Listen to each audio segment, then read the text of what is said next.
फलाना जाओ। किसी बदमाश को सर्टिफिकेट देने की जरूरत नहीं, ऐसे लफंगों को कोई सर्टिफिकेट देने की जरूरत नहीं इस देश के मुसलमानों को।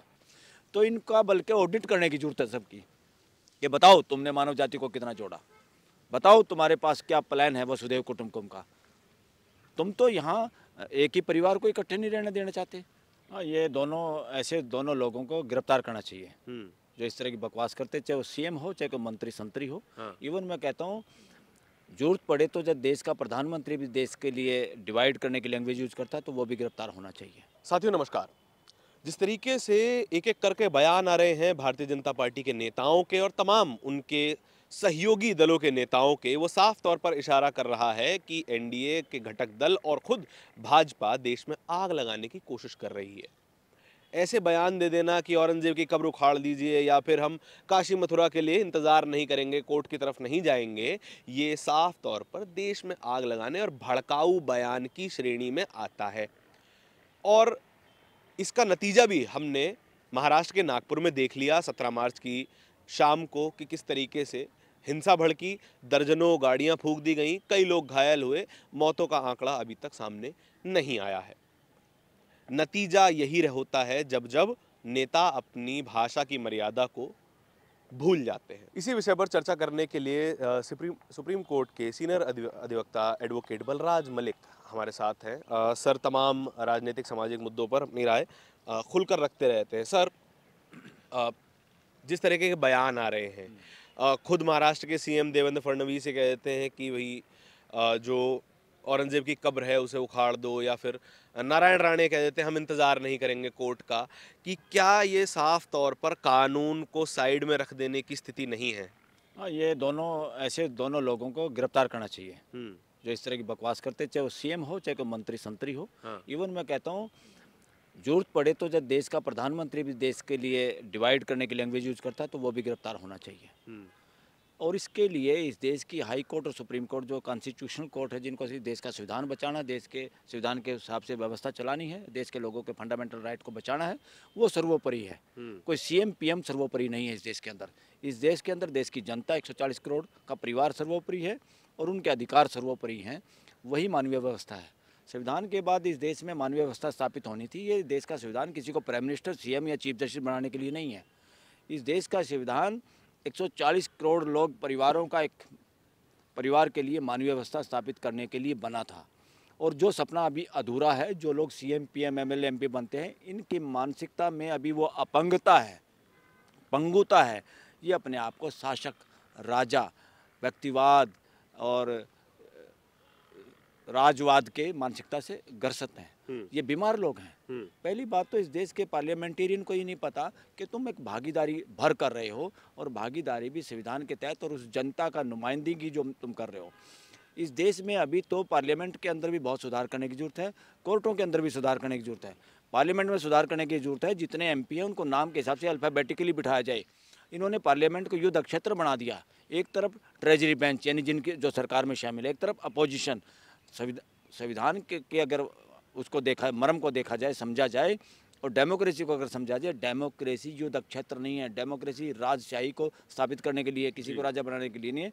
वो संवाद करके, सबको इकट्ठे संवाद करके कोई कानून बनाने के लिए है, कोई चर्चा करने के लिए है, और सर्वसम्मति से कोशिश होनी चाहिए डेमोक्रेसी में। अगर नहीं होती तब वोटिंग का प्रोविज़न है, सबसे लास्ट हथियार होता है। और ये शुरू में ही तीर, एक तरफ पीएम बोलता है तो इधर मदारी के बंदर की तरह एमपी तालियां पीटते हैं, अपोजिशन का कोई बोलता है उसकी पार्टी के लोग तालियां पीटते हैं। इसलिए लोग जोकर बना दिया इन्होंने पार्लियामेंट को भी। इसी तरह विधानसभाओं में होता है, क्योंकि जो ताली नहीं पीटेगा ना उसकी टिकट कट जाएगी। इन्होंने बंधुआ मजदूर बना लिया एमपीओं को, मेंबर विधानसभा के मेंबरों को। सर, जैसे जिस तरीके के बयान मैं अपने इंट्रो में जो बता रहा था, जिस तरह के बयान, उसकी शुरुआत खुद नरेंद्र मोदी, खुद केंद्रीय मंत्री शुरू कर देते हैं। हमारे इस कई भाषाएं, इवन प्राइम मिनिस्टर ने इस तरह की बोली जो शर्म देश को आती है। एक प्राइम मिनिस्टर इस लेवल की भाषा बोल सकता है, उम्मीद नहीं, अनकॉन्स्टिट्यूशनल भाषा। एक मिनिस्टर, चीफ मिनिस्टर या कोई और बोल सकते हैं, बल्कि उनको टिकट मिलती है। वो हिंदू सम्राट बोले जाते हैं। ये हिंदू सम्राट दिए जाते हैं। ये हिंदू सम्राट वम्राट कुछ नहीं है। हाँ। ये हिंदू को बदनाम करने की कोशिश है, हिंदुओं को मूर्ख बनाने की कोशिश है। मैं कहता हूँ ये हो सकता है कोई वर्णवाद के सम्राट तो हो सकते ही हैं, हाँ। हिंदुओं के सम्राट नहीं हो सकते। हिंदुत्व को तो इन्होंने पंगु बना दिया, हिंदुत्व का इन्होंने डुगडुगी और तमाशा बना दिया, मदारी का बंदर बना दिया हिंदुत्व को, कि इसको कोई भी इसको जैसे मर्जी घुमाएगा, जैसे इसका संरक्षक बनेगा, ठेकेदार बनेगा। हिंदुत्व में तो जो सनातन परंपरा है, सनातन परंपरा ढोंग पे आधारित नहीं है, सनातन परंपरा अस्तित्व के नियमों पे आधारित है, जो बदलते नहीं। वो मेरे लिए नहीं बदलते, सूरज जहाँ से निकलता वहीं से निकलेगा या बदलेगा।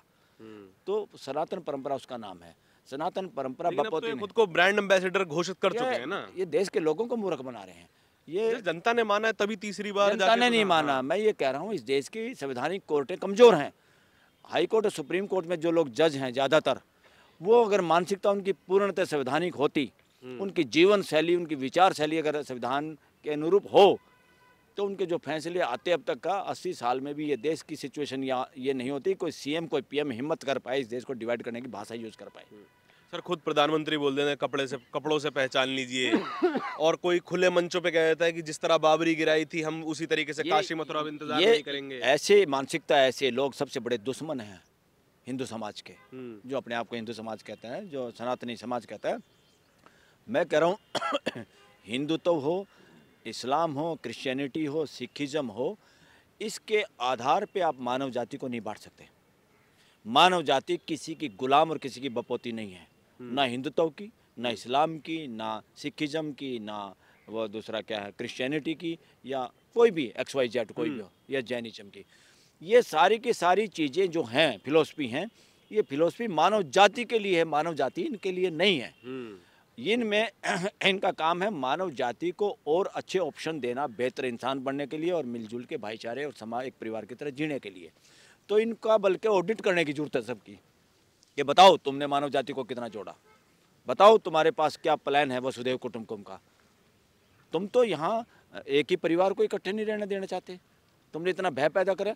ये असली आतंकवादी हैं, इस तरह की मानसिकता, इस तरह की मानसिकता जो रिलीजन के आधार पे देश बनाने की कोई भी मानसिकता है, ये आतंकवादी मानसिकता है। ये मानवता के दुश्मन लोग हैं, और इन लोगों को सबक सिखाना चाहिए। और इसमें सबसे बड़ा रोल है कॉन्स्टिट्यूशनल कोर्ट्स का, हाई कोर्ट और सुप्रीम कोर्ट का। इतनी पावर है, इमीडिएट इस तरह की बकवास कोई करे, सीएम करे, पीएम करे, उनको अगले दिन कोर्ट में हाजिर करने के लिए बुलाना चाहिए। आज तक इस देश की कोर्टें बुला नहीं पाई हैं। इसलिए मैं लॉ का स्टूडेंट होते हुए ये कहना चाहता हूँ, और देश से इस बात की माफ़ी भी मांगना चाहता हूँ कि इस देश की कॉन्स्टिट्यूशनल कोर्टों को, खासतौर पर सुप्रीम कोर्ट को जो काम करना चाहिए था इस देश के लिए, वो काम नहीं कर पाई। जी, मैं अगला सवाल उसी पे आने वाला था कि एक मंत्री के बयान के तुरंत बाद एक राज्य के एक शहर में दंगा हो जाता है।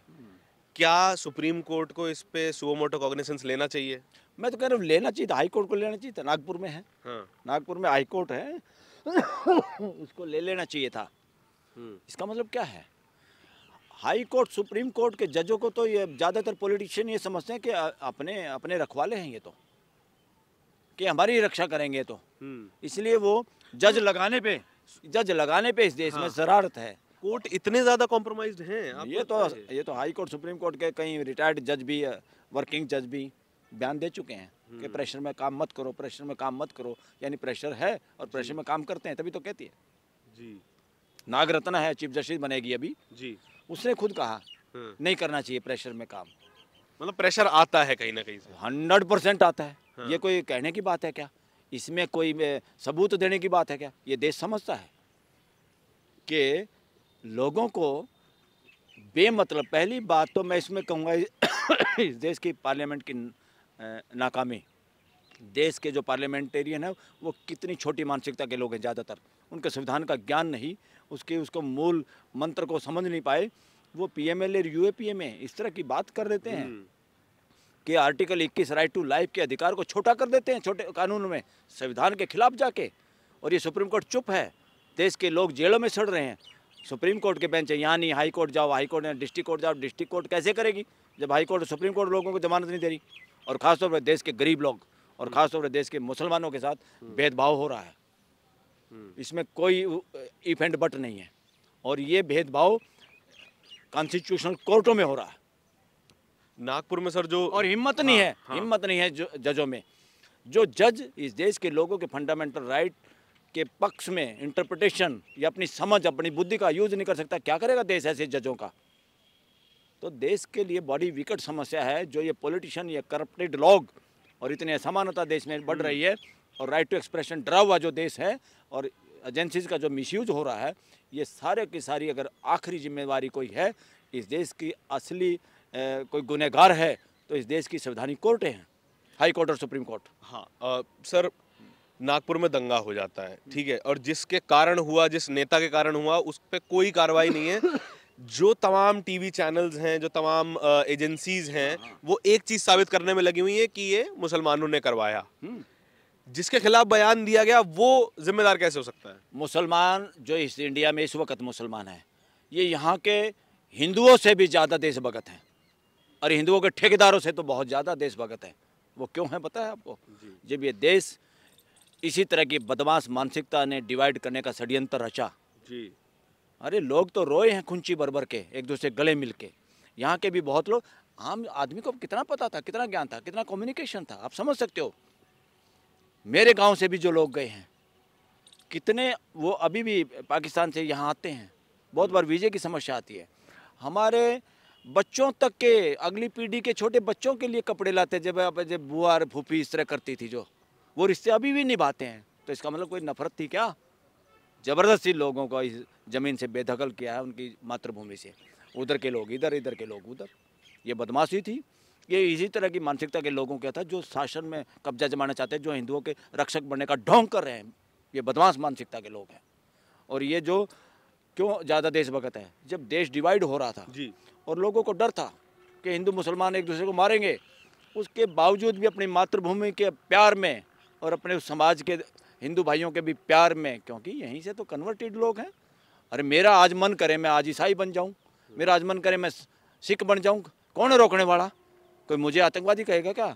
या वो कोई ठेकेदार हो जाएगा कोई हिंदू कि मैं ठेकेदार हूँ? कोई सोकाल शंकराचार्य है, वो ज़्यादा ठेकेदार हैं क्या? ज़्यादा बुद्धिमान है क्या? कुछ नहीं, रंग बिरंगे चोले पहनने से ये ज़्यादा जो ठेकेदार बने पहने, ये सारे इस देश का बेड़ा गर्क करने में लगे हुए हैं। तो इसलिए जो लोग इन खतरों को भांप के भी इस देश में अपनी मातृभूमि के पास यहीं रहे, वो ज़्यादा देशभक्त हैं या जो डर के इधर उधर चले गए? बताओ। आज भी उन लोगों से ही सर्टिफिकेट मांगा जाता है कि नहीं पाकिस्तान जाओ, फलाना जाओ। किसी बदमाश को सर्टिफिकेट देने की जरूरत नहीं, ऐसे लफंगों को कोई सर्टिफिकेट देने की जरूरत नहीं। इस देश के मुसलमानों को, ये कोई हिंदुओं का देश नहीं, ये देश मानवता का देश है। ये रिलीजन का बंधक नहीं है। ये देश ढोते ढोते थक गया, पूरी मानव जाति थक गई। अब केवल इंडिया की बात नहीं कर रहा मैं, पूरी मानव जाति रिलीजन का बोझ और इनके ठेकेदारों का बोझ ढोते ढोते थक गए हैं। अब इससे मुक्ति चाहती मानव जाति, उसी का नाम है वसुधैव कुटुंबकम। अरे क्या ड्रामे कर रहे हो? कौन ठेकेदार हो तुम? जो बीच में कौन माध्यम है? सो कॉल्ड भगवान या ईश्वर अल्लाह से मिलने कौन है? ये एजेंट, एजेंसियाँ खोले बैठे हैं। ऐसे बदमाशों की जरूरत नहीं है देश को और दुनिया को, पूरी मानव जाति को। ठीक बात है, ऐसे बदमाशों की जरूरत नहीं है जो कि इस तरह के बयान दें और देश में आग लगाने का काम करें। मैं फिर दोहरा रहा हूं कि जिस तरह के बयान एनडीए, उनके घटक दल और खुद भाजपा के नेता दे रहे हैं, वो साफ तौर पर देश में आग लगाने के काम कर रहे हैं। जी सर, चाहता हूँ ये लोग भाजपा के नेता नहीं हैं। भाजपा में बहुत मेजोरिटी अच्छे लोग हैं, उनको भी बोलने नहीं दिया जा रहा। भाजपा के अच्छे नेता चुप रह रहे हैं। नपुंसक बना दिया इन्होंने पूरे देश को। बेहतर है छोड़ दे अपनी पार्टी को। इसीलिए तो बस वो लालच है ना, जो लालच, वो लालच अगर त्याग दें तो यस, उसने तो बोना बना दिया सारे पॉलिटिकल लीडरों को, वर्करों के। कांग्रेस के वर्कर अपने वहाँ अपने दमनकारी, जो उनके वहाँ अगर मान लो डेमोक्रेसी नहीं है, बीजेपी में जो डेमोक्रेसी नहीं है, सब लालच के इंतजार में बैठे रहे, बंदर की तरह से साख उस पर बैठे हैं, एक तरह से उल्लू की उस पर इंतजार में किसी उसके। नहीं तो किसी पार्टी में इंटरनल डेमोक्रेसी नहीं है। बंधक हैं इस देश के पॉलिटिकल लोग, इस देश के युवा नारे लगा लगा के अपनी ज़िंदगियां बर्बाद कर रहे हैं जी, चाहे वो किसी भी पॉलिटिकल पार्टी में हो। और जो लोग इनको घरानों की तरह चलाने की पॉलिटिकल पार्टियों में, बीजेपी को भी कौन चला रहा है? एक दो आदमी तो चला रहे हैं। कहाँ डेमोक्रेसी बीजेपी के अंदर? कहाँ है नेता बीजेपी के? अपनी मर्जी से तो इस्तीफा भी देने की हिम्मत नहीं, इतना बड़ा आतंकवाद है। अपनी मर्जी से इस्तीफा भी देने की हिम्मत नहीं है, ऐसे लोग हैं। तो इसलिए असली जो जिनको आप नेता कह रहे हैं, ये नेता नहीं है जो बांटने की बात करता है किसी को भी, रिलीजन पे, जाति पे, भाषा पे, किसी पे भी। वो इस देश का देशभक्त नागरिक नहीं है, वो इस देश का आतंकवादी है, कोई भी हो। ठीक बात है। जो बांटने की राजनीति करेगा, जो भड़काने की राजनीति करेगा, वो असली आतंकवादी है, ऐसा सर कह रहे हैं। आपके इस पूरी चर्चा के बारे में क्या विचार वो है? देश की एकता के लिए खतरा है और उसी को आतंकवाद कहते हैं। एकता के लिए खतरा है। कैमरे के पीछे मेरे साथी तौहिद के साथ दिल्ली के सुप्रीम कोर्ट से धारण की रिपोर्ट। धन्यवाद।